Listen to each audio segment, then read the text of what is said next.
So, yes, the title of my talk is How to Be a Romantic. If you read it in your printed material, it says How to Be Romantic, which was my mistake and not Anu's, I discovered when I went back to my email with the title. So when Leonard Peikoff heard about the error, he said you were going to accuse me of a bait and switch. And some of you were going to want to leave. But he also got to hear a preview of the lecture and sweetly offered to write a review to reassure you that you wouldn't be disappointed with the actual topic. So, with that disclaimer, good morning. I want our time together to feel less like you are attending a lecture and more like you're being taken on a time-traveling literary tour. It is a tour in 3 parts, and it will start in the 19th century in Paris at the Comédie Française. The illustrious Comédie Française is the world's longest established national theater. It was founded in 1680 with a grant from King Louis XIV and originally directed by Molière, France's most esteemed playwright. It began as a traveling troupe of actors, but in 1799, it found a permanent home in the majestic Salle Richelieu. Napoleon Bonaparte insisted it maintain the classical repertoire of such authors as Molière, Corneille, and Racine. Like the Royal Shakespeare Company in Britain, the Comédie Française set the standard for anyone who was serious about theater. With its classical columns, cream-colored stonework, sparkling chandeliers, golden staircases, and plush red velvet seating, the theater set a stage of dignity and elegant opulence. In the early 19th century, men in attendance at its performances would have been seen wearing swallowtail coats, black silk vests, starched neckties, and standing collars. In the words of drama critic William Hazlitt, after he attended a performance of Racine at the Comédie Française, quote, "There was a professional air, an unvarying gravity in the looks and demeanor of the whole assembled multitude, as if everyone had an immediate interest in the character of the national poetry. Not only was the strictest silence observed as soon as the curtain drew up, but no one moved or attempted to move," unquote. This would not be true on the night of February 25th, 1830. That evening's play was to begin at 7, but by 1 o'clock, a crowd had already gathered outside the theater, blocking the Rue Richelieu. There were no starched collars in this congregation. Instead, it was, in the words of Mary Agnes Robinson, an assembly of several hundred shaggy and magnificent men, some in cloaks and sombreros, some in striped and high-collared waistcoats à la Robespierre, some, like the handsome Théophile Gautier, a young poet, in scarlet satin. In brief, a motley carnival of youth, art, and enthusiasm. The descent of this crowd on the theater had the character of an attack, and it was countered with defenses. Theater employees stationed themselves on the roof and pelted the queue with waste from the Comédie Française kitchens.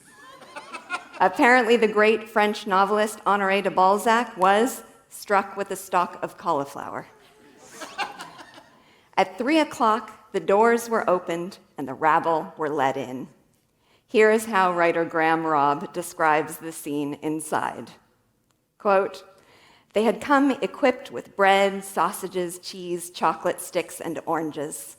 They sang subversive songs, discussed the lines that would have to be cheered to victory, and, according to the fantasies of people who were not there, fornicated with their working-class girlfriends. The usherettes, who held the keys to the toilets, did not arrive for work until shortly before the performance. So, undaunted, the crowd dined at 5, spread out over the seats like banqueting Romans, then wandered off into dark corners. They were still eating when the rest of the audience began to trickle in, filling up the boxes, their slippers and evening dresses trailing through something moist and pungent. And the swallow-tailed and evening-dressed contingent did still come.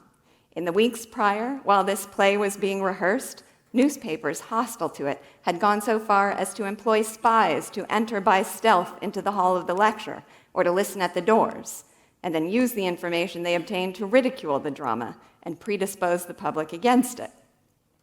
A cabal of conservatives had petitioned the king to ban the play from the stage. A truculent old ticket lady had been hawking tickets to the author's enemies, trying to drum up a crowd that would hiss the play into silence. At the stroke of 7, while the playwright watched from the wings, quote, "The curtain went up and the play began before two publics absolutely hostile. The public of the boxes with its white shoulders, its diamonds, and its good taste, and the public of the parterre and the gallery with its shaggy locks and its startling incoherences," unquote. That is Mary Robinson's description of the antagonists in what would be known as the Battle of Hernani, the debut of the play Hernani by Victor Hugo. This battle requires a backstory. I'll begin the story when Hugo was a 14-year-old schoolboy, and a teacher who had branded him a troublemaker confiscated Hugo's private journal. The journal contained, among other things, an unflattering character sketch of that teacher, and a declaration by young Hugo that would become famous when he did. It said, "I want to be Chateaubriand or nothing." Chateaubriand is known as the father of French Romanticism. Despite being a royalist, a Catholic, and apparently the man who coined the term conservative, he held a peculiar fascination for the young artists of his time, who looked to him also as a man of principle, a defender of freedom of the press, and an independent thinker. According to essayist Alex Andreas, quote, "Adolescent identification with this tragic master of melancholy who'd spent 7 years of the 1790s exiled in England while several members of his family were guillotined under the Reign of Terror drove many young romantics to a kind of madness," unquote. I think the story that best captures the spirit of this romantic madness is an episode in the life of Hugo's contemporary Lamartine. A 25-year-old Lamartine would travel to the forest where Chateaubriand was reputed to live and skulk around, hoping merely to catch a glimpse of his hero. When he discovered Chateaubriand's home and found it surrounded by a wall, he climbed into a tree from which he could overlook the property and stayed there from noon until night, but with no success. So he returned the next day to do it all again, and this time his ambitions were realized. Here is how he would later describe the moment in his memoirs. "Half the afternoon elapsed in the same silence and disappointment as the afternoon before. Finally, at sunset, the door of the little house turned slowly and noiselessly on its hinges. A short man in black clothes with broad shoulders, skinny legs, and a noble head emerged, followed by a cat, to whom he threw balls of bread to make it gambol on the grass. Soon both cat and man were swallowed by the shadows of an alley of trees. The undergrowth hid them from my sight. A moment later, the black clothes reappeared at the threshold of the house and locked the door. This was all I saw of the author of René, but it was enough to satisfy my poetic superstitions. I went back to Paris, dizzy with literary glory." Dizzy with literary glory from a glimpse of a short, skinny-legged man playing with his cat. That's my kind of guy. Chateaubriand, as I said, is thought of as the first of the French Romantics, but there's little scholarly consensus on how this early Romanticism ought to be defined. Here, as described in A History of Modern France, are some of its elements. It judged literature without any reference to the rules or to the governing taste of the time. It described nature with the knowledge of a first-hand observer and with the imagination of a poet. It gave full play to the passionate demands of individualism. and it was written in an enchanting style which was warmed by emotion and heightened by imagination, and which moved with an easy freedom. So, rebellion against the rules, imaginative descriptions, passionate individualism, and freedom of expression. These were some of the elements of early Romanticism. Chateaubriand's writings were among the first flickers of Romanticism in French literature. Hugo would later take up that torch and turn those flickers into a conflagration. It began with his thunderous preface to Cromwell. Cromwell was the first of Hugo's plays ever to be produced, but the stage would be stolen by its preface. It was not just the preface to a play, it was the manifesto of a movement. Hugo, says Rob, had with his preface, quote, provided the Romantic movement with the magisterial text which, according to Théophile Gautier, shone in our eyes like the tablets of the law on Mount Sinai. The preface to Cromwell, published on 5th of December 1827, was the codification of the precepts, the hoisting of the Romantic flag, the hors d'oeuvre of an unperformable play which turned into the main course, unquote. Rob calls it the most influential aesthetic treatise of the century. To summarize Hugo's preface is no simpler a task than defining early French Romanticism. Rob calls it a cruel joke that centuries of students have been asked to study its collection of tenets and try to come up with a coherent description. I'm not going to take on that task. I'll just highlight some of the elements that make this work the standard bearer for the Romantic movement, and some that are just my personal favorites. As context, it's important to know that Romanticism was in part a reactionary movement against the dogmas of classicism. The theater, and especially its paragon, the Comédie Française, was subject to strict rules of composition that it was at the time considered a sacrilege to violate. For instance, playwrights were obliged to observe the three unities of time, place, and plot. There could be only one central action, it had to take place in a single physical location, and it could occur over a period of no more than one day. In 1809, playwright Le Mercier staged his Christophe Colomb, which subverted the unity of place principle by setting its action within the single location of a ship that, over the course of the action, traveled several thousand miles.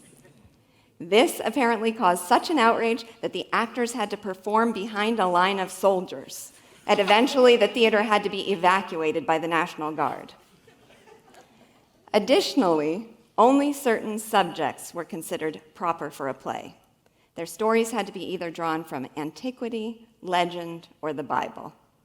So when the young poet Briffaut wrote a tragedy set in Spain, and the Bureau of Censorship opposed it, he had only to transport the action from Barcelone to Babylon, which both satisfied the rules for subject and conveniently maintained the meter and the rhyme. And then his play was deemed acceptable.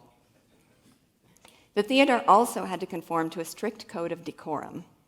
Tragedy, which treated royalty and nobility, and comedy, which dealt with the middle and lower classes, were never to be mixed. All plays were required to teach a moral lesson, and their themes had to be drawn from a stock list of conventional ideals. Poetic justice always had to be served, with the good rewarded and the wicked punished.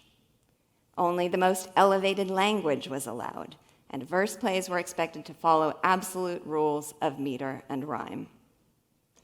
Chateaubriand, with his defiance of codified rules, his emphasis on individualism, and the free play he gave to emotion and imagination, had begun challenging the code of classicism and making room for the Romantics.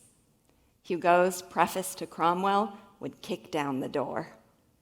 It was a fight for nothing less than, in Hugo's own words, liberalism in literature. It's tempting to spend far too much time quoting directly from the preface to Cromwell. It's certainly a topic that deserves a lecture of its own, but I'm going to restrict myself to giving you the flavor of it with a few choice selections. On the topic of unity of place, the requirement that all the action occur in a single location, Hugo says, quote, "The result is that everything that is too characteristic, too intimate, too local to happen in the antechamber or on the street corner, that is to say, the whole drama, takes place in the wings. We see on the stage only the elbows of the plot, so to speak. Its hands are somewhere else. Instead of scenes, we have narrative. Instead of tableaus, descriptions. Solemn-faced characters placed, as in the old chorus, between the drama and ourselves, tell us what is happening in the temple, in the palace, or in the public square, until we are tempted many a time to call out to them, 'Indeed, then take us there. It must be very entertaining,'" unquote. Unity of time, Hugo says, rests on no firmer foundation than unity of place. Quote, "A plot forcibly confined within 24 hours is as absurd as one confined within a peristyle. Every plot has its proper duration as well as its proper place. Think of administering the same dose of time to all events, of applying the same measure to everything. You would laugh at a cobbler who should attempt to put the same shoe on every foot. These, he says, are the wretched quibbles with which mediocrity, envy, and routine has pestered genius for 2 centuries past. Their wings have been clipped with the scissors of the unities," unquote. In regard to unity of plot, Hugo says, well, yes, of course. That unity, he says, is as essential as the others are useless. But, he says, quote, "Let us be careful not to confound unity with simplicity of plot. The former does not in any way exclude the secondary plots on which the principal plot may depend. It is necessary only that these parts, being skillfully subordinated to the general plan, shall tend constantly toward the central plot, and group themselves about it at the various stages, or rather on the various levels of the drama," unquote. Here is the spirit of the preface in summary, a rallying cry to summon an army of romantics. Quote, "Let us then speak boldly. The time for it has come, and it would be strange if, in this age, liberty, like the light, should penetrate everywhere except to the one place where freedom is most natural, the domain of thought. Let us take the hammer to theories and poetic systems. Let us throw down the old plastering that conceals the facade of art. There are neither rules nor models, or rather, there are no other rules than the general laws of nature, which soar above the whole field of art," unquote. There are no rules or models. There are only the laws of nature. But Hugo was no advocate of naturalism, the notion that art must reflect life as it is, in all its spiritless and commonplace details, without the focusing lens of ideals. For Hugo, classicism and naturalism present a false dichotomy, which, were they the only alternatives, would be the death of art. Here's how Hugo differentiates naturalism from romanticism. Quote, I already know, I have such reverence for these words, I had to pause to read them. "It seems to us that someone has already said that the drama is a mirror wherein nature is reflected. But if it be an ordinary mirror, a smooth and polished surface, it will give only a dull image of objects with no relief, faithful but colorless. Everyone knows that color and light are lost in a simple reflection. The drama, therefore, must be a concentrating mirror, which instead of weakening, concentrates and condenses colored rays, which makes of a mere gleam a light, and of a light a flame. Then only is the drama acknowledged by art. The stage is an optical point. Everything that exists in the world, in history, in life, in man, should be and can be reflected therein, but under the magic wand of art," unquote. In 1827, Hugo's wife reported that the preface exploded like a declaration of war against received doctrine and provoked battles in the newspaper. Those hostile to it attacked everything in it, both its ideas and its style. Its defenders were no less fiery in their attacks. Young people declared themselves energetically in favor of the theater's independence, and the preface to Cromwell became their rallying sign. That is the backstory to the Battle of Hernani. Now let's get back to the action. Word had spread that Hugo's new play, Hernani, violated the classical unities, mingled the tragic and the comic, and contained unseemly emotion in the form of repulsive groans of anguish which should be heard nowhere but in a hospital. To defend the Comédie Française against this desecration, the classicists came out in force.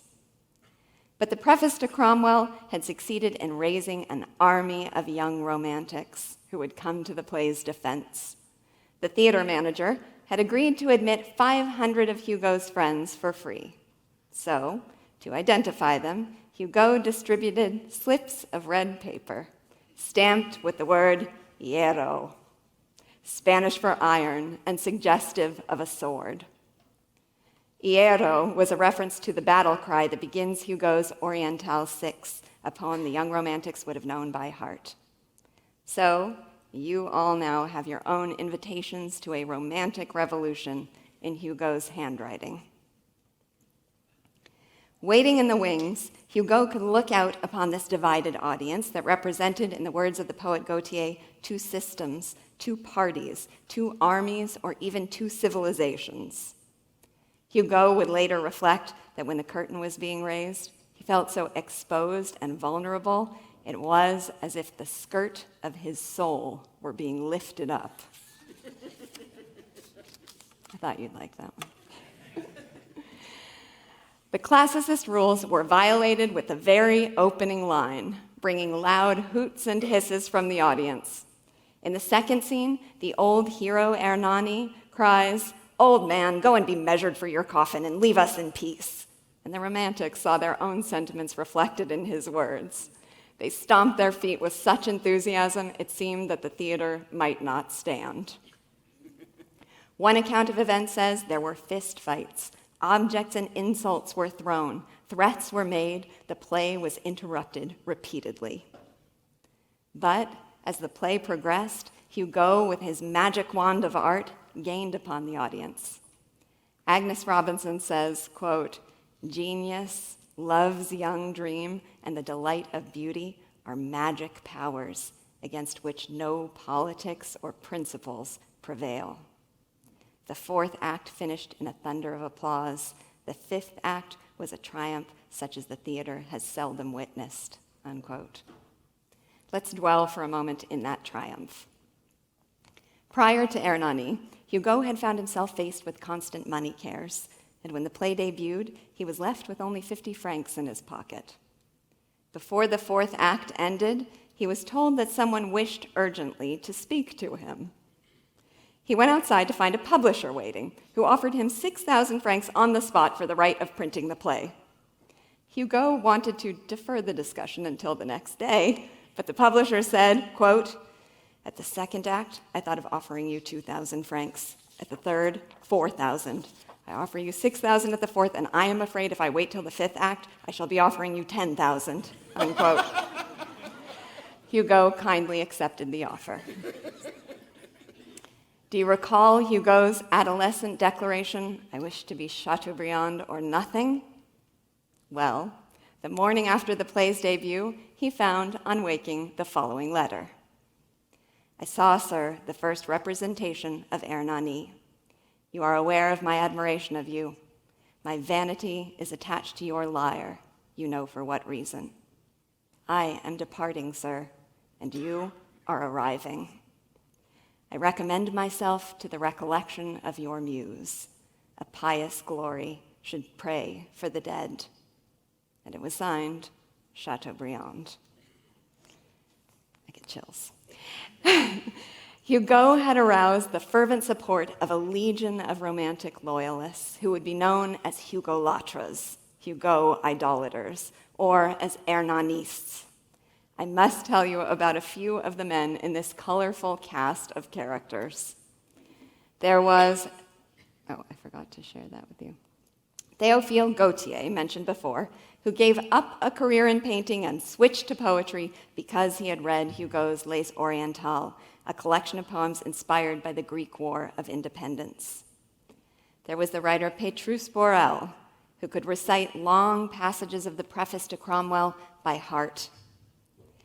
There was the artist Joseph Bouchardy, who had memorized all of the parts of all 5 acts of Hernani. I couldn't find a picture of him.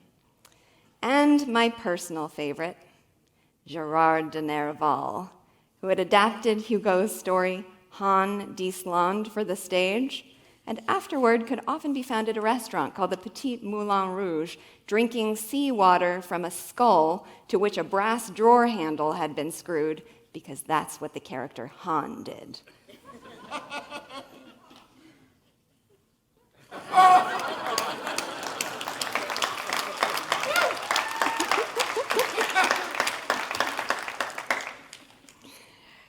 I don't have room for that in my suitcase. It was trouble to get it here, so if anyone wants it, just come ask me.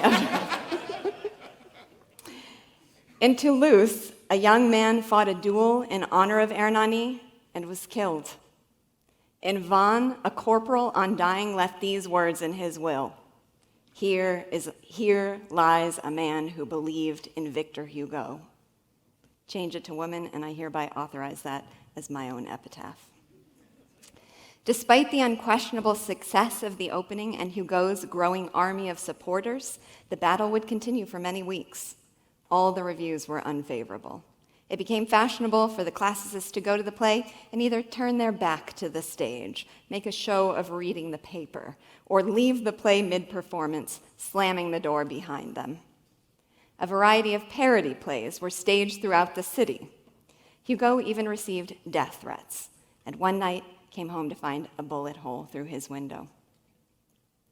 But the play's long run of performances to an enthusiastic public and the enduring success of the Romantic Revolution would prove that in this battle, Hugo was the victor.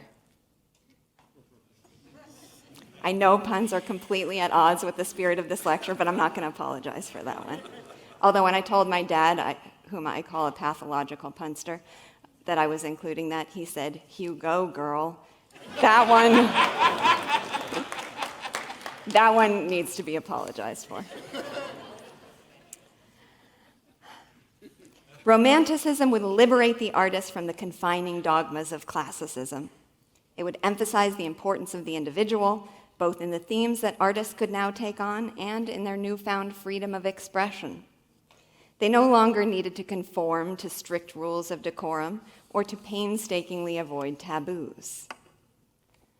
But neither in rejecting the grand and stilted themes of classicism did they resign themselves to naturalism, with its cynical presentation of life as ordinary, directionless, and devoid of spiritual meaning.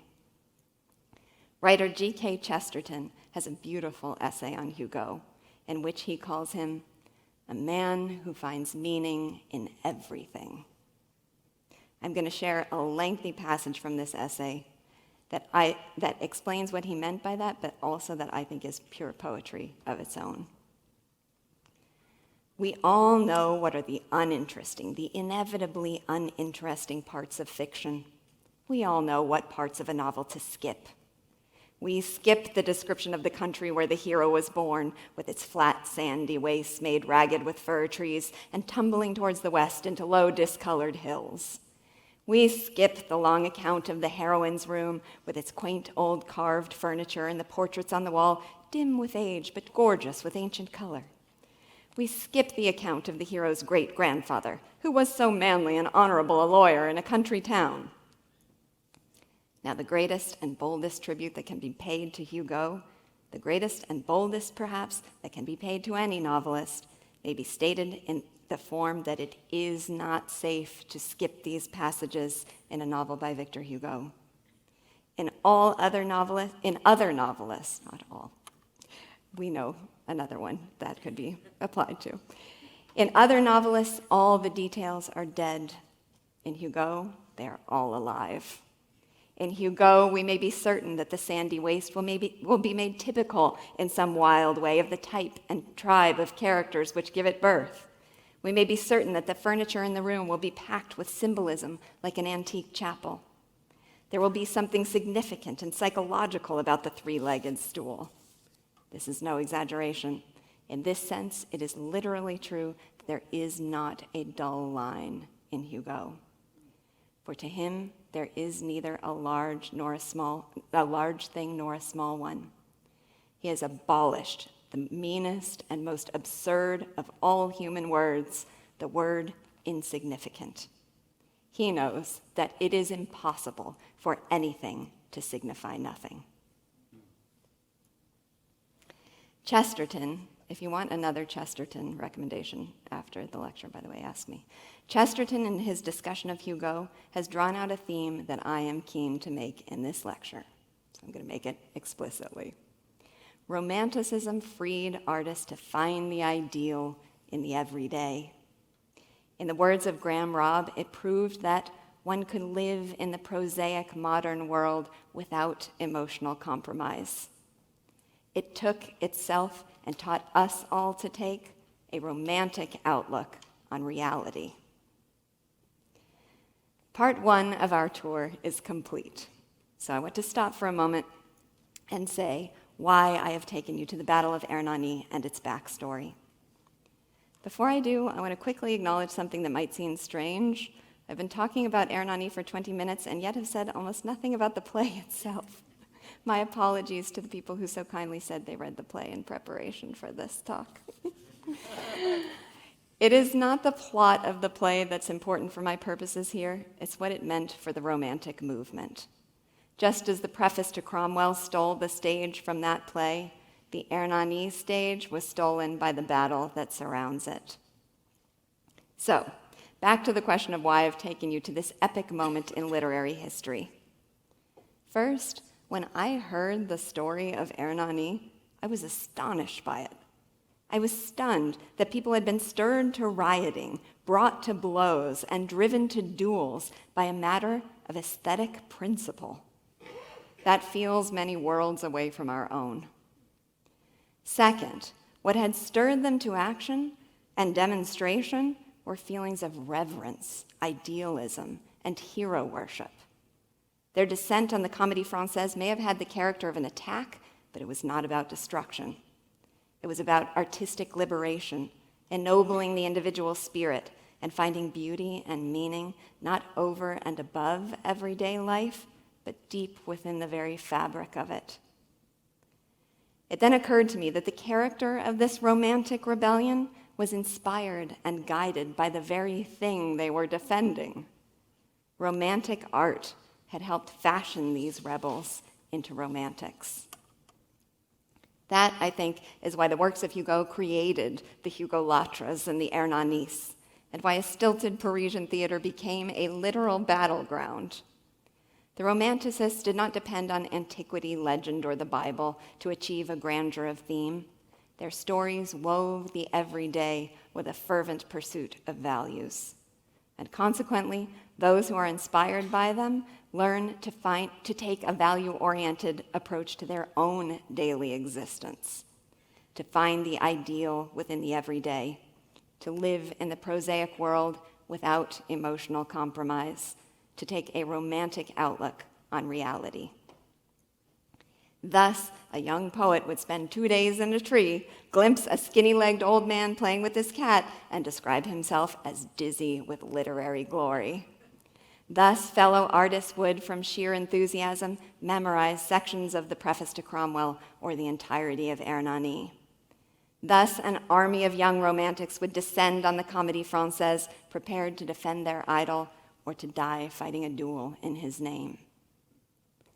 And thus, on the centenary of Hugo's birth, another young poet would publish a stirring 20-page poem in tribute to Hugo and his play, titled Un Soir à Hernani, an evening in Hernani. And that's what brings us to the next stop on our tour. I'll get to it by way of a personal aside. Several summers ago, I was staying for a few weeks in a little cottage in the Cotswolds. Every day, I would spend some time reading in the garden, and one of the books I had brought with me was a biography of Edmond Rostand called The Man Who Was Cyrano. Most of you here have probably heard that Cyrano de Bergerac was Ayn Rand's favorite play 3 times over, and if you haven't read it, you absolutely must. Hugo and Rostand are among my personal pantheon of literary gods. And I'm not alone, they were Ayn Rand's too. But it wasn't until I read Lloyd's biography that I learned Rostand had written a tribute to Hugo. I'll return to Rostand's tribute in a moment.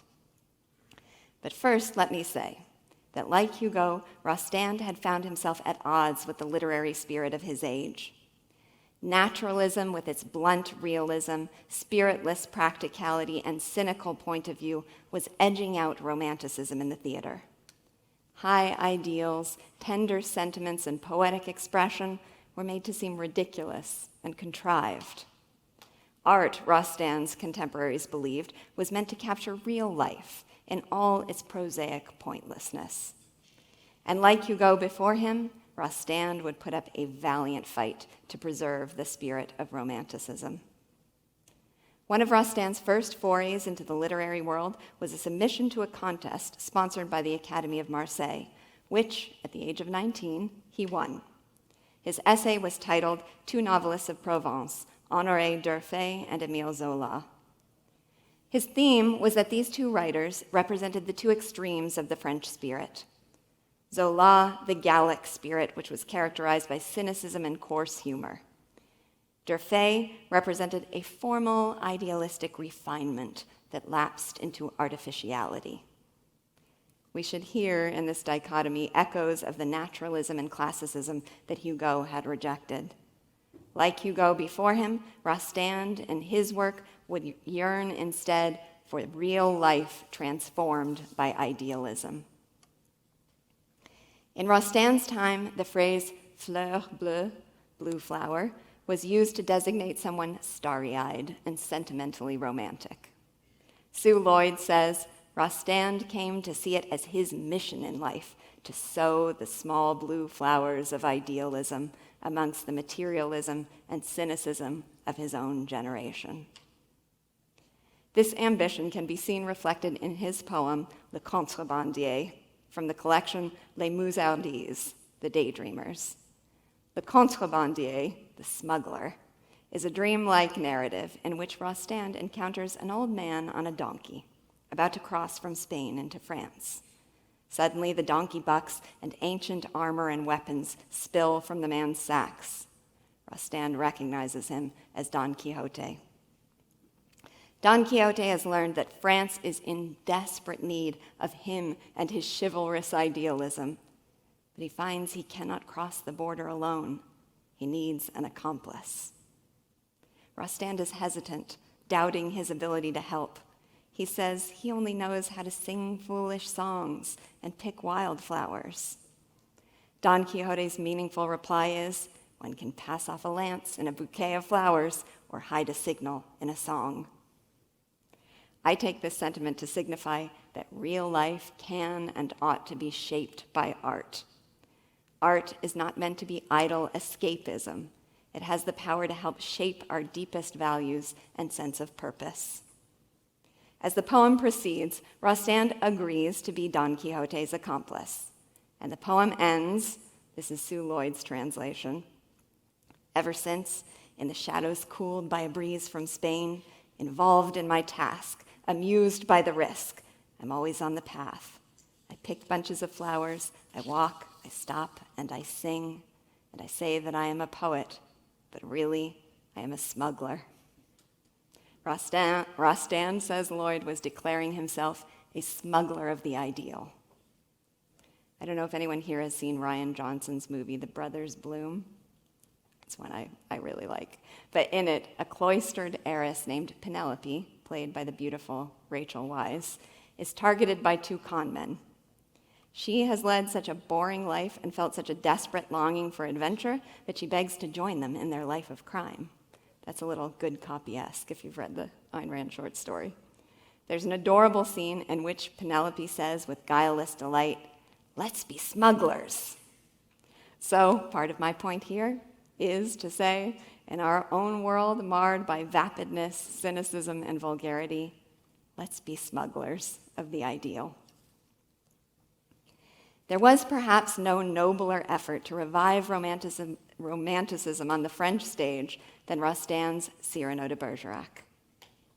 I have that poster hanging in my home, an original poster from the first staging of Cyrano de Bergerac.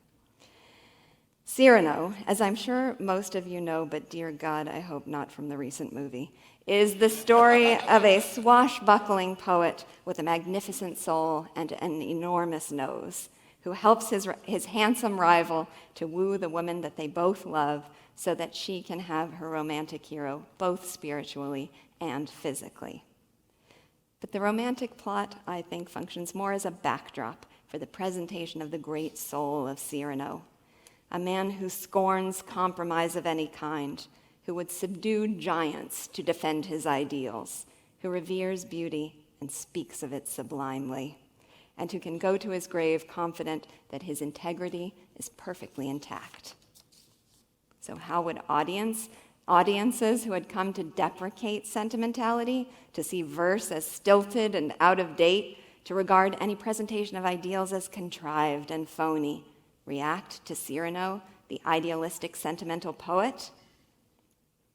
Well, Sue Lloyd calls the debut of Cyrano de Bergerac not only a triumph, but the most unanimous triumph in the history of French theater. Rostand's Smuggling was a wild success.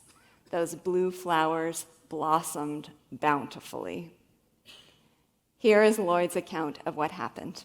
Quote, "At the end of Act 3, ladies threw their gloves and fans on stage, and gentlemen their opera hats. But this was nothing to the uproar when the curtain finally fell at the end of Act 5. After Coquelin, the actor who had played Cyrano, had taken 40 curtain calls, the curtain was simply left up. The audience just could not bear to leave. Edmond's play had reawakened the traditional spirit of heroism and chivalry.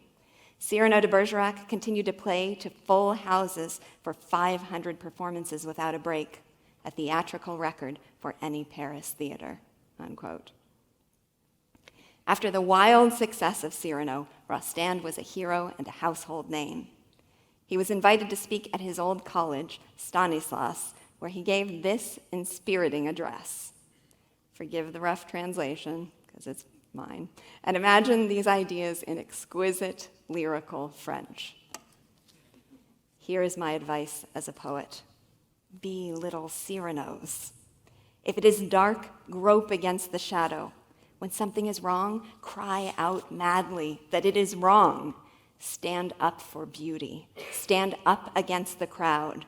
Call back to the dark shore the singing flow of the ideal. That is why I ask you to have panache. Stand tall, stick out your chest, march, and keep in step. Whatever you believe, be proud to believe it, and twirl your mustache, even if you haven't got one. Never be afraid to be ridiculous. We can make the heels of our ancestors ring even on modern and peaceful sidewalks, and invisible spurs ring best of all." Apparently, several students of Stanislas who went on to fight in World War I wrote to Rostand to say that they carried Cyrano de Bergerac in their rucksacks to inspire them and give them courage. Rostand became so famous that he could not walk the streets of Paris without being accosted by fans. For that, among other reasons, he decided to build his dream home in the quiet Basque country on the Spanish border of France. It was in my little Cotswolds garden, reading Lloyd's biography, that I first learned of this home, which Rostand had called Arnaga. I dropped everything, ran to my computer, furiously typed it into the search, and waited to see whether this home still stood. It does. More on that later. In 1901, just 4 years after the debut of Cyrano, Rostand became the youngest member ever to be inducted into the Académie Française. In his reception speech, Rostand seized again the opportunity to proclaim a passionate defense of Romanticism. He called on the theater to lift the public. He called it a place where souls side by side can feel that they have wings. He told his audience that words spoken on stage can have the quality of prayer and the power to arouse in people the heroic and noble. He called on writers to rehabilitate passion and emotion, which he regarded as having been devalued in modern times. And he concluded, quote, "And that is why we need a theater where, inspiring us with beauty, consoling us with grace, poets, without doing it on purpose, give us lessons for the soul.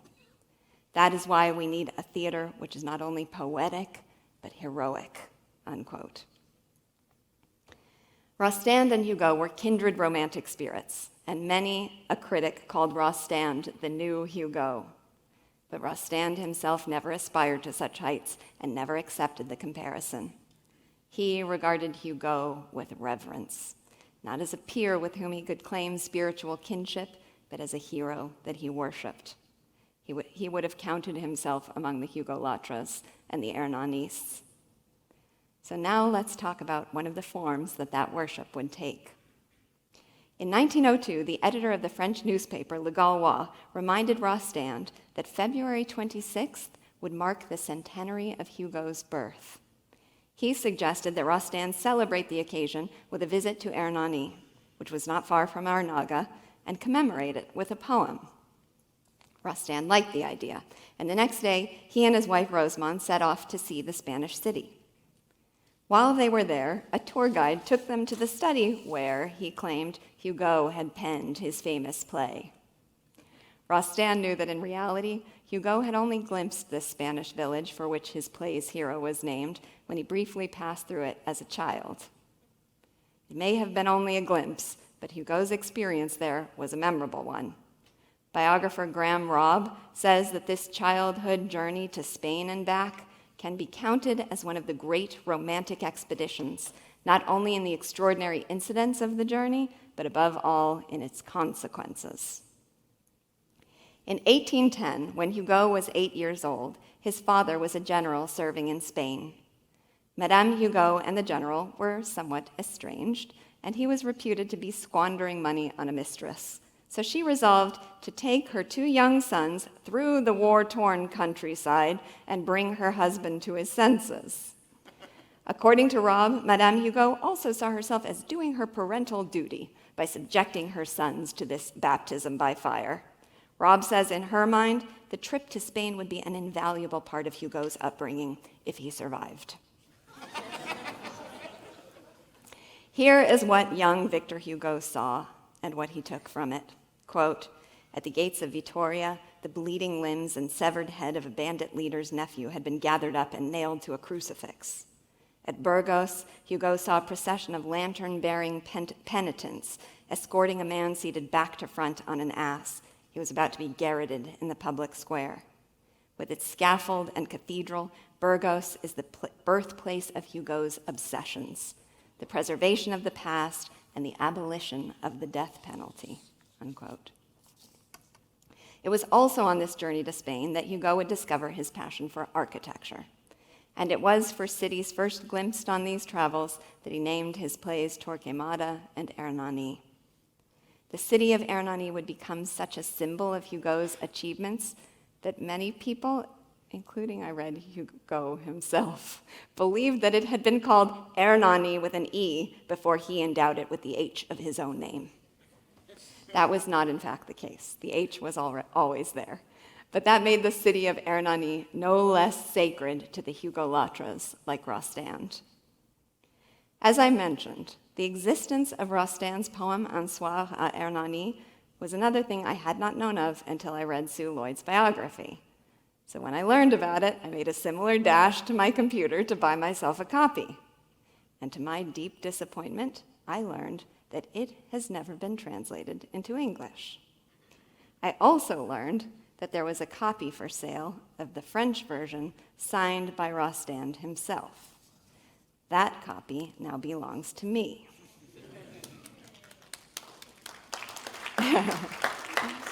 One of these days I'll have to bring my growing collection to a conference and set up a pop-up shop of literary masterpieces. So in the ensuing months, I hired a French tutor to help me translate this approximately 20-page, 75-stanza poem line by line. Neither of us has the capability of even coming close to preserving the beauty of the original. That was not our task. I just had to know what it said. As it turns out, translating this poem was one of the single most fulfilling experiences of my life. And that is why I must now share some of what it said with you. The opening line of the poem is written not in French, but in Basque. I've already butchered Spanish and French, so I'm not even going to try with Basque. And it translates to, "What is that village?" We are then told that Rostand has addressed this question to a somber old peasant riding a mule along a mountain ridge as he points to a village down in the valley below.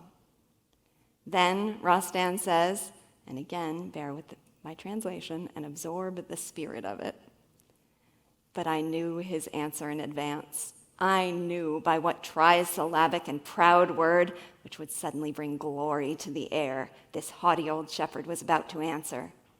It was only a pious thrill that I sought to give myself in this place, through this man, at this hour, saying that name that touches you as if with so many wings. Enthusiasm was in my soul.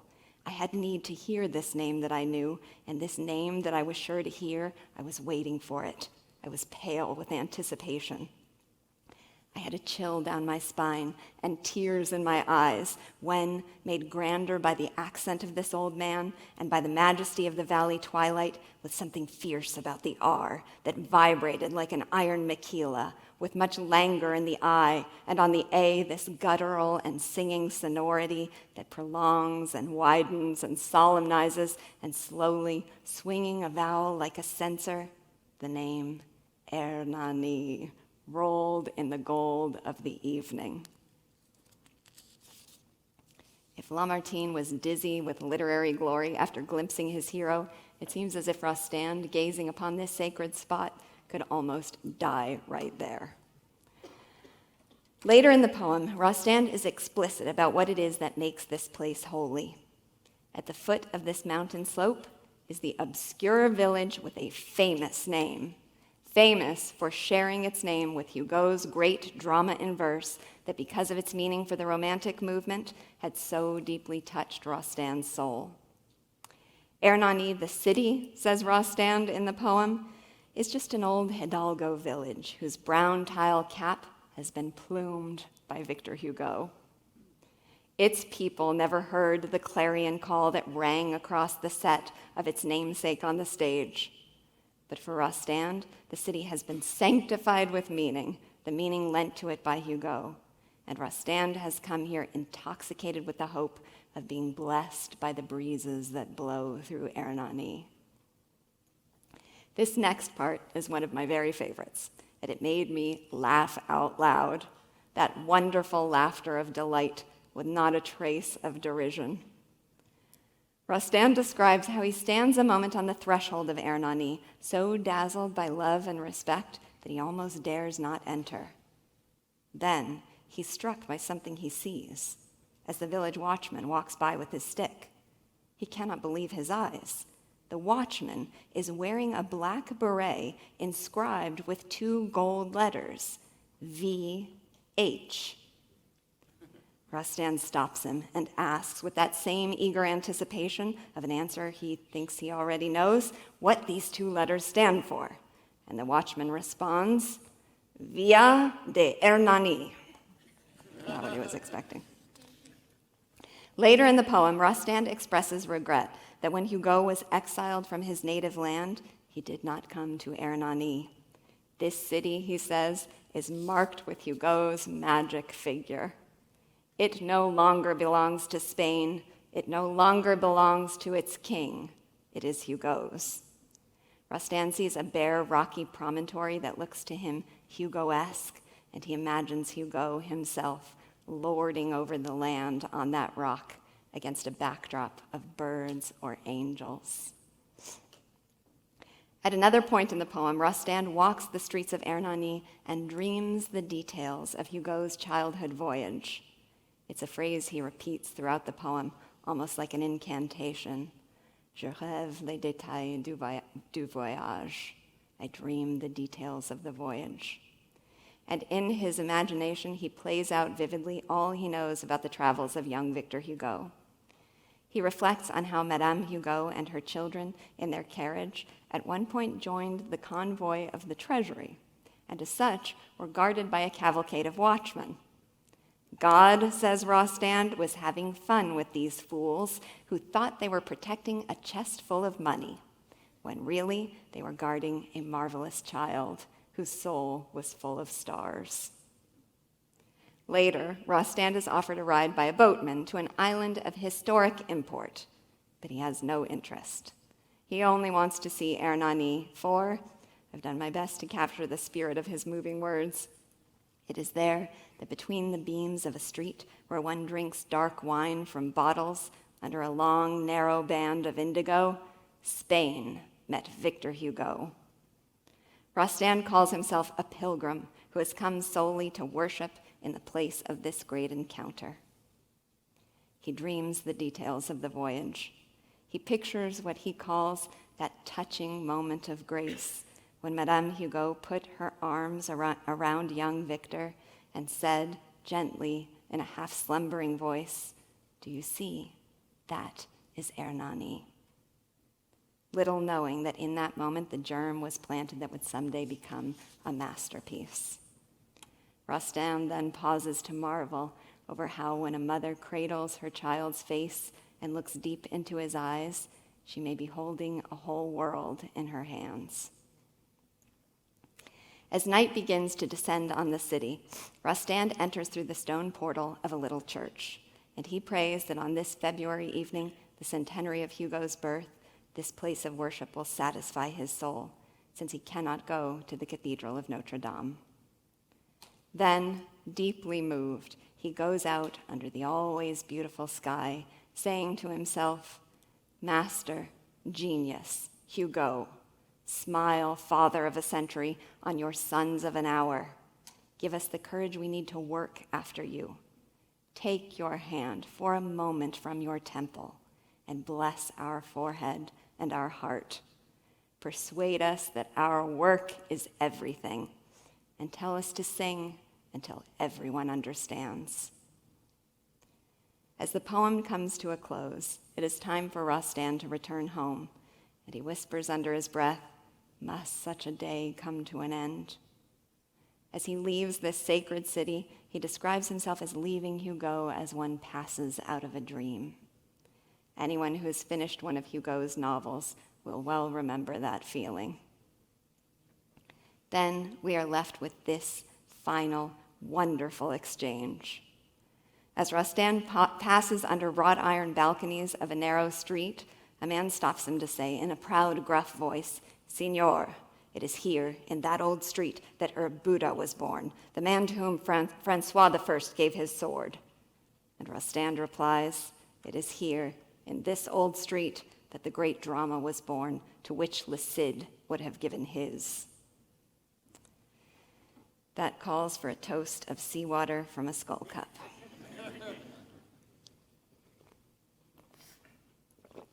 How often have you been witness to such sublime hero worship? In this poem, Rostand's tribute to Hugo takes so many forms. There are his explicit words of worship of the genius, the soul full of stars, the child who held whole worlds in his little head.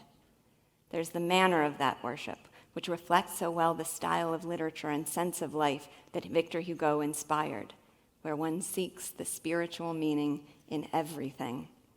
And there's the voice of Hugo that resounds in his head, calling him to carry on his sacred work of crusading for Romanticism, of singing until everyone understands. The second part of our journey is complete, so I want again to pause and reflect on what we ought to take from it. First, we can see how Rostand has carried on Hugo's romantic mission. Like Hugo, he rejects both naturalistic cynicism and classicist artificiality in favor of an artistic style that finds idealism within the realities of life. Like Hugo, he believes that art can give us lessons for the soul, can help to shape our deepest values and profoundest sense of purpose. Like Hugo, he sees no conflict between sincerity and sentimentality, or between realism and beauty. And like Hugo, he wrote works characterized by reverence, grandeur, and belief in the sublime potential of man. But there's something more specific from this section that I want to stress. I think Un Soir à Hernani shows us more powerfully than almost anything else I know can how Romanticism gives us license to love.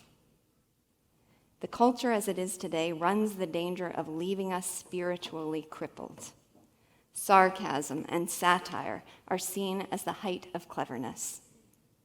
What values we find at stake in art are often superficial or cliché. Reverence has been abolished and victimhood enshrined. Sentimentality is treated with suspicion, or worse, derision. Our capacity to love runs the danger of being stunted. Rostand's poem does not just pay homage to Hugo and the Romantic movement, it serves as a sublimely inspirational example of what it's like to love deeply, unrestrainedly, proudly, conscientiously, and worshipfully. Rostand's radiant idealism is a force against which sarcasm, cynicism, derisions, and superficiality do not stand a chance.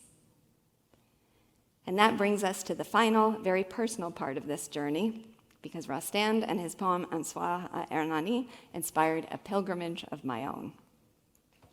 As I mentioned before, the home Rostand built for himself in the Basque region of France still stands, and it does so gloriously. In October of 2019, just in time, I decided to travel there for 5 days by myself. I found a little vacation village that was practically on the property of Arnaga itself, and I booked my stay. The scale's not obvious there, but it was so close I could almost convince myself I was Rostand's guest.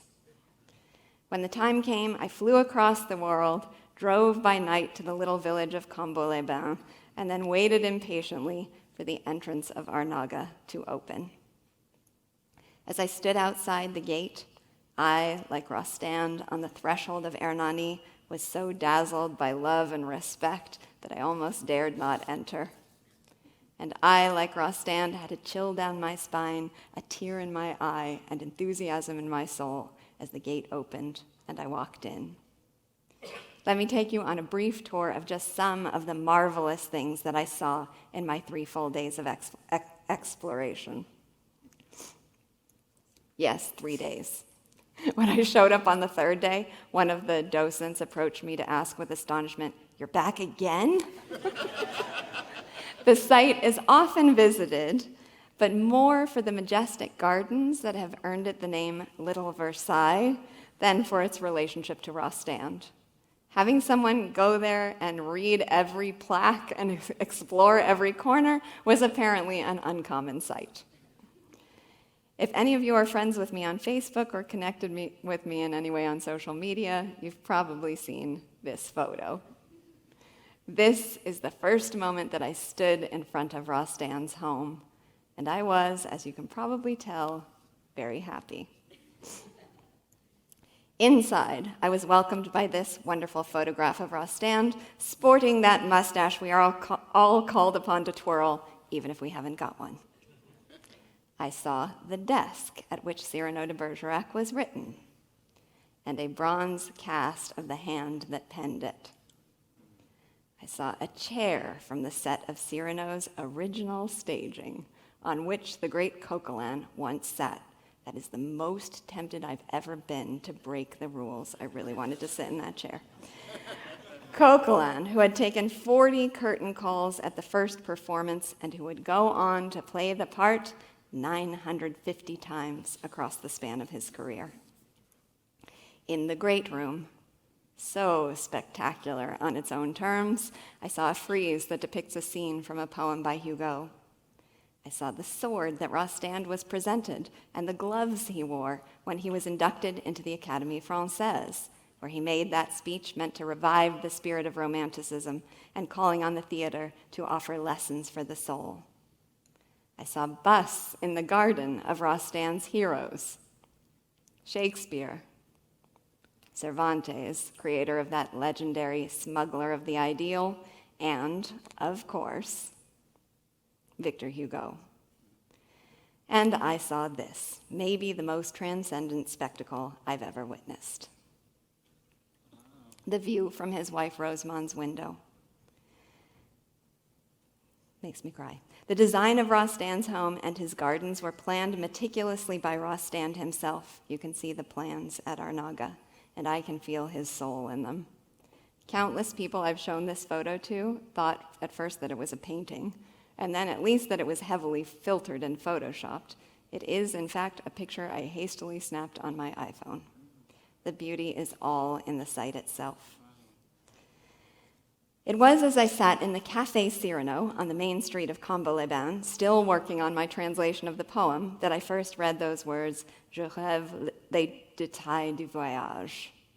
It was now time for me to do the same, and to follow in Rostand's footsteps as he had followed in Hugo's. I drove to Hernani. The Hernani that welcomed me looked little like a brown-capped Hidalgo village, the one Rostand would have seen in the 19th century. It was instead a bustling little city. But that did nothing to undermine my excitement walking its streets. I too drank dark wine from a bottle under a narrow band of indigo on the spot where Spain met Victor Hugo. At one point, I went into a little toy shop to buy a souvenir for my kids, and using Google Translate, I tried to talk to the proprietor in Spanish. She looked at me a little puzzled, but she figured out what I meant. It was only later, as I walked the streets and saw signs with a disproportionate number of G's, K's, X's, and Z's, that I realized the native language of Hernani is not Spanish, it is still Basque. So now, when I reflect on my travels there, I have only one regret, that I did not stop some old man, probably not riding on a donkey, and ask him to say in his sonorous Basque accent the name of Hernani. I absolutely would have done it if I'd thought of it. But it was on my way home from Hernani that I experienced what would become one of the greatest highlights of my pilgrimage. I was driving down the highway when I saw a sign for a city that sounded familiar. I thought, I have a vague recollection of reading that name in Rostand's poem, so I pulled over to investigate. I took out the poem, scanned through the pages, and found that there was indeed a reference to that city and to the Chateau d'Ertuby. Rostand imagines the Hugos arriving at this castle, which he describes as wearing an armor of slate, continuously assaulted by the torrential rains. I looked it up. It was still there. Visitors were allowed, and it was open. So I started driving there immediately. I arrived to this majestic scene, and mine was the only car in the parking lot. I had to knock at the door to get the tour guide to let me in. She took me on a tour during which she told me the history of the Chateau d'Ertuby, including that it had been in the same family since 1341. The current owner is the 24th in the family line. I mentioned to the tour guide that I had been brought there by Rostand, who referred to it in his poem Un Soir à Hernani. She told me that her children had recently memorized all of Cyrano's immortal nose speech, but she said she'd never heard of the poem and didn't know about the reference, and she wasn't sure the owner of the chateau did either. She took pictures of the poem, and she promised she would write to me after she spoke to the owner to let me know. So a few weeks later, I received a letter that said, Dear Lisa, I had the pleasure to show you around the Chateau d'Ertuby last week. You mentioned Edmond Rostand's poem and that our castle was mentioned in it. I passed the message to the owner, and he admitted that he wasn't aware of it. So now you are a part of the guided tour. In the small drawing room is what I attach as a picture. I tell the visitors about a passionate American who came to the castle thanks to Edmond Rostand and let us discover something special. That was one of the great literary thrills of my life, and it's the perfect place to close the circle of this lecture. In What is Romanticism, Rand says that when reason and philosophy are reborn, literature will be the first phoenix to rise out of the ashes. But I have to also wonder what's possible in reverse. How much can reading romantic literature help create the conditions for a cultural renaissance? And how much power does it have to single-handedly transform our individual souls? Year after year, I have taught my 8th graders Les Miserables and 93 by Victor Hugo, and The Romantics and Cyrano de Bergerac by Rostand, among other literary romantics. And it is not hyperbole when I say that I do bear witness to a transformation within them. There might be a range among them in the thoroughness or the staying power of that transformation, but somewhere within them, every one of them carries away a romantic sense of life. They have, so to speak, Rostand and Hugo in their rucksacks. This year, as an end-of-school activity, I asked my graduating 8th graders to write reflections on what they had learned from literature. Then I let them volunteer to share what they had written. It was breathtaking. Many of them moved me to tears. Hand after hand was raised for more than 20 minutes. Here are a few highlights. From Cyrano, I learned that wit is always the sharpest blade. From Dr. Stockman, I learned that you shouldn't wear your best trousers when you fight for your ideals. From Rourke, I learned that every man should be the architect of his own life. That's good. From the bishop, I learned that even if someone has been neglected by all of society, it only takes one person to restore kindness in their heart. And from Jean Valjean, I learned that the crack of a whip will not stop a man from sinning, but kindness can. And then, if this experience were not already moving enough, I called on one boy and he said, "From Miss VanDamme, I learned how to appreciate literature." Forgive me if that story sounds self-aggrandizing. That's not why I told it.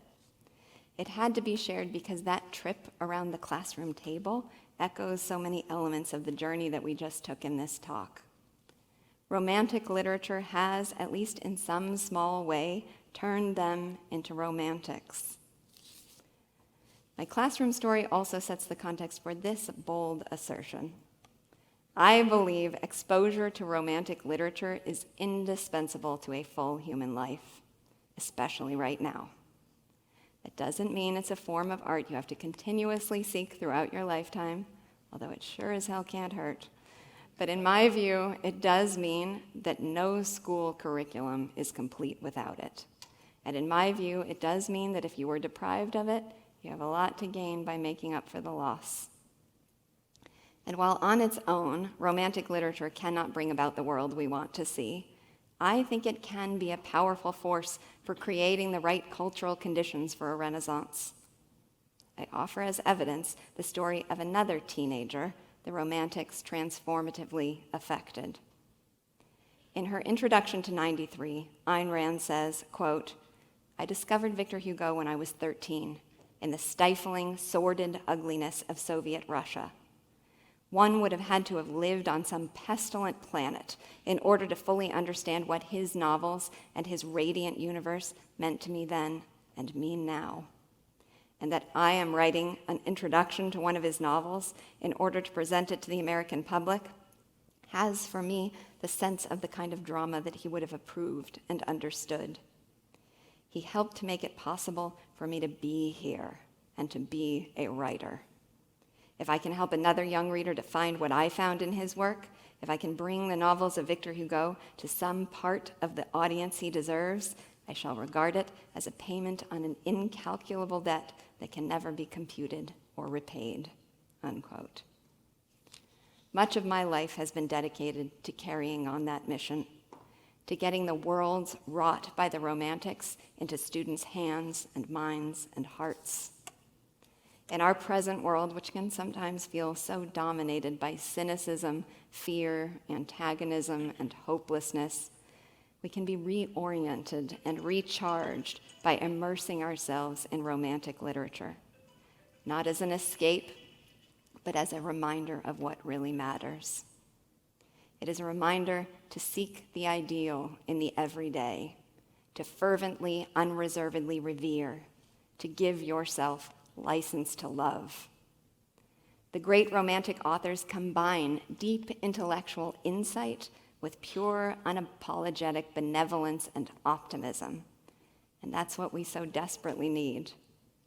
Romantic literature reminds us to climb a tree just to catch a glimpse of your hero, to drink seawater from a skull cup, to twirl your mustache, even if you haven't got one, to sow the blue flowers of the ideal, to recall that you can pass off a lance in a bouquet of flowers or hide a signal in a song, to hold a child's face and see whole worlds in your hands, to find meaning in everything, and to sing until everyone understands.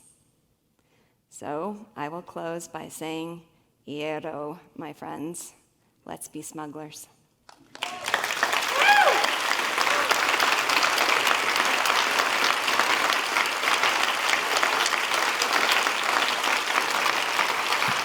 No.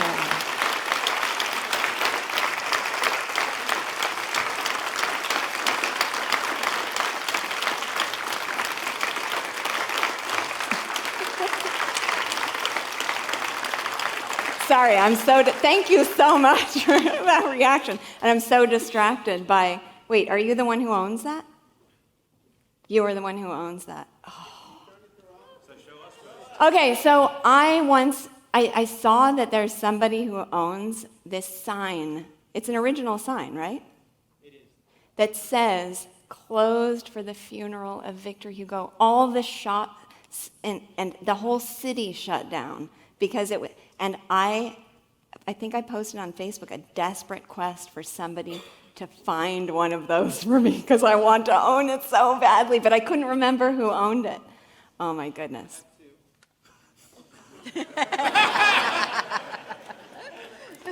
So did the price go down over the course of my lecture?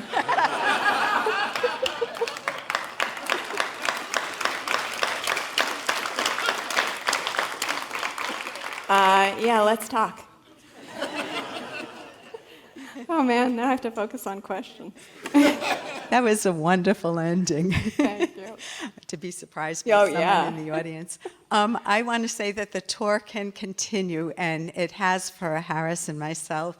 We have joined your Romantic tour early on, and you held us through the pandemic. And I was rude enough during your lecture to look up Read With Me with Lisa, and I wish you would tell people about this opportunity. Yeah. Because you bring us through the Romanticism, and you don't just read the books, you do what you've done here for us. Thank you so much, Ellen. So if you don't know already, I try to make it as widely known as possible. If you need guidance reading Romantic literature, there's an app for that. We, with my partner Joseph here, we've created an app called Read With Me. He's going to make disclaimers about not being a programmer and the app not being perfectly functional, but you can now get all the content on Spotify, Apple Podcasts, whatever podcast platforms there are. But I have acquired quite a catalog of works that I guide you through step by step and try to help you derive the spiritual, emotional, and intellectual meaning out of it, not in the dry way that everything was taught to me when I was a kid. So that is a resource available to you. And one other thing, since I put such an emphasis on Hugo, Joseph at readwithmesalon.com, correct? Readwithmesalon.com. You can sign up for a project I did last year, which was a chapter a day of Les Miserables. I think that is a fantastic way to enter Hugo's universe, because a chapter a day is a modest commitment. It was Robert Mayhew who first pointed out to me that that the book happens to fall into 365 chapters. So you can do a chapter a day and finish the book. Most chapters are 2 to 5 pages, and then occasionally you'll happen upon one that's 30 and be surprised that it's going to consume more of your day than you had planned. But anyway, I led that project last year and wrote brief commentaries for each chapter, very brief, not adding a lot of, but just helping you derive the meaning out of each chapter. So you can now sign up to have that delivered daily into your email inbox. You don't have to do it January 1st. A new year starts every day. So you can start at any time and just commit a little bit of time to Hugo. And you have The Romantics by Edmond Rostand. I do. And Cyrano de Bergerac. Yes. Mm-hmm. And The Hunchback of Notre Dame. And 93.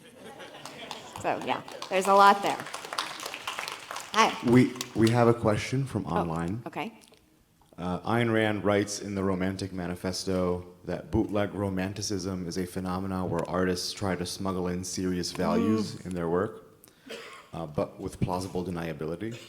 Does this relate in any way to Rostand's smuggling, or is that a different phenomenon? No, totally different idea. I should have made that connection so I could differentiate them. But no, Rostand's, and Rostand didn't actually coin that phrase. It was Sue Lloyd, his biographer, who called him a smuggler of the ideal. And I just I have a bracelet with smuggler of the ideal inscribed on it now. Yeah. I'm kind of sentimental, in case you hadn't noticed. But so the idea was just that his world was becoming very cynical and materialistic in the worst of senses and naturalist, and he needed to be the one to help re-infuse the culture with beauty and reverence for ideals. Yes? Hi, I know Jean-Jacques Rousseau said about philosophy that it would make any man better, whether he was a cobbler or a doctor or a physicist or a bricklayer. Oh, yeah. And I know you shared that sentiment when it comes to literature. I remember you said at an Ayn Rand Center UK event, you said that about engineers and I think people in tech. I was wondering if you could kind of expand on that to really concretize it, because I feel like I really agree with that, but I don't even know how I would even explain something like that. I completely sympathize with the challenge. I think that was part of my goal with this lecture, is to illustrate it in a way that makes you feel the power, I tried to include a little bit of explicit formulation of what that power is at the same time, but it is, I think, something that's difficult to capture in words. So one thing, it's a big topic, but I'll try to address some aspect of it briefly. I think of education as involving a set of intellectual disciplines, unique ways of looking at the world. So in math, there's one approach to conceptualizing the world that we're using. In science, a different way. And in literature, another way still. So I think of the subjects as being broken down in that sense, the sort of traditional set of subjects, as each one represents a way of looking at the world that's essential to have full cognitive powers, not delimited cognitive powers, but full cognitive powers to understand and conceptualize the world. So that's the starting point, but then what is it that literature does in particular? A whole lot of things, but a big part of it is, I like that phrase the long passage from Hugo about a mirror and reflection, that we see reality in all its details. What art allows us to do is to have sort of this X-ray vision that lets us go straight to essentials. And what that allows us to do simply, at first it's simply a pure pleasure to experience a world where there's nothing extraneous and everything is focused and concentrated on a certain purpose. But the other thing it does is help you see that that is true of the real world too. There's a lot of clutter that you have to see beyond and get around to get to essences and to appreciate values and to see them reflected in the world around you. But I think of literature as exceptional training for that ability. So I gave a lecture a couple of years ago called Literature and the Quest for Meaning. If you haven't seen that, that's another, I know you have seen it, but that's another resource to kind of reflect on those ideas and what is it specifically. Well, I apologize, I'm really greedy with time, and I never leave enough for questions. But I'm around for the next 2 days, and don't be shy about stopping to ask me questions. So does that help as a starting point? But I'd be happy to have that conversation with you. Thank you. And Certainly any other does. time too. Okay. My wife is watching my 3 young kids in Austria and allowing me to attend here based on the original title of this topic. Oh, no. Okay, come on. Hold on. I'm going to let you ask the rest of your question, but come on. Does this not help? All right. Okay, that was... Being aromantic can definitely help you in the realm of being romantic. I certainly agree. So my question is, I have a 5, 3, and 1-year-old, and this might not be biologically correct, but I believe they were born aromantic. So not as a teacher, but as a parent, what are some things you've actioned that you found successful in Cultivating that or extending that? That's a fantastic question. So you feel like they have this tendency already and you want to nurture it. And I mean, one way I'm going to repeat again is to give them great literature. Anne of Green Gables is one of the ultimate child romantics in literature. So that will help encourage that romantic sense of life. From a parenting perspective, just the thing I see that makes me cringe is cynicism and sarcasm in parenting. My classroom is a world where sarcasm, I mean, we pal around and we joke with each other, and there's a very, very delimited place for sarcasm, but it's really on the margins. It's a place where we're being serious and really getting the value out of things. So I don't think, if this is your goal, that's not going to be your tendency to shut them down with sarcasm against values. I think that's one of the hardest things for kids about schooling, I think, is your love of things gets curbed by fear of being mocked. And what makes you more vulnerable than expressing what you love? Expressing what you love, it creates a vulnerability for you if people make fun of it, take it away from you. So it's like presenting yourself naked when if you feel, or Hugo's phrase about the skirt of his soul being lifted up. So kids have to get a lot of support for the expression of their enthusiasms and their passions, and help creating an environment in which that's not going to be taken away from them. Thank you. Mm-hmm. Oh. So I have an admittedly mundane question after Awesome. what was if it's biographical, ask Shoshana. But no. Absolutely. Okay.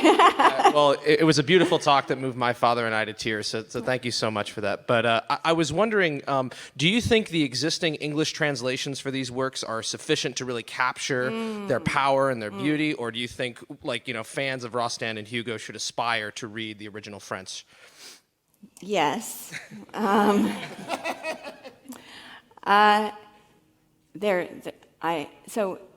I agonized through Un Soir, Hernani. It was really difficult for me. I took 8 years of French in public school, so you know what I got out of that. So I could sort of do it, but it enabled me to see moments where I could really, really appreciate what's actually being said, but I couldn't read it with the fun and flow. So if you're able to get to that point, I have no doubt that it would be a vastly superior experience. That said, there are some really good translations of Hugo. And the versions that I link to in the Read With Me app are my personal favorites, although when I did the chapter a day of Les Miserables, everybody was reading different translations, and it was kind of fun to compare them. But I experience Hugo's works in English as extraordinarily powerful, so something has been successfully preserved. Thank you.